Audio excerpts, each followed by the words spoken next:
په ډېره زمانه کې اوسېږو چې دا د افهام او تفهیم زمانه ده. که دلته انتقاد نه وي، که دلته انتقاد برای اصلاح، که دا نه وي، بیا د دې خطر شته چې بغاوت ته موږ لاړ شو. موږ دومره غټ شو، دومره خدای مکړه کبرجن شو، دومره خدای مکړه باغي شو چې بیا به موږ کنټرول سخت وي. د هغه هم د یو اصطلاح ده، وایي فرعون خپله نه و فرعون شوی، همکارانو فرعون کړی. نو بیا کله کله د متملقین سړی ډېر وړاندې رسي. ښه ده چې یو ټولنه کې انتقاد وي، انتقاد پذیری موجوده وي، مسؤلین باید انتقاد پذیره وي. دغه دپاره چې خلک حضرت عمر صاحب رضی الله په منبر باندې انتقاد لاندې راځي، نو موږ خو له هغه نه ښه نه یو. نبي علیه اسلام ته ذوالخویسره انتقاد وکړه، موږ خو له هغه نه ښه نه یو. باید انتقاد وي. انتقاد چې کله کېږي د هغه په نتیجه کې اصلاح منځته راځي. که ما باندې چا نیوکه وکړه چې دغه ځای دې سم نه ده، زه سبا هغه سموم.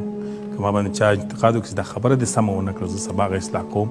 او که راته ونه کړه هر چا بلې وګو، بیا نو زه څلورمه ورځ په خپل هم منحرف کېږم، بل هم راسره منحرف کوم. او مسؤلین ډېر دې ته ضرورت لري چې باید اصلاحات وشي. او دا رسنۍ دي چې موږ اصلاح کوي.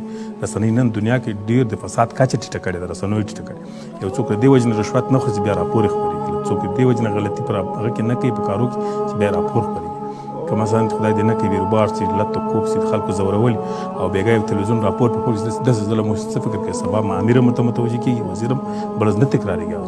او که دا دغسې روان وي پټو دروازو له خلک د شکایت کوي، په بیا په قیامت کې الله اوري، دا خلک به په یو ناورین کې ګیر شي. نه، ذهنیت باید داسې جوړ کړو چې زموږ رسنۍ باید معقول ازادي ولري. معقول ازادي په دې معنی چې پروپاګاندا نه کوي، فحشا دې نه خپروي، خو انتقاد د اصلاح لپاره دې وکړي.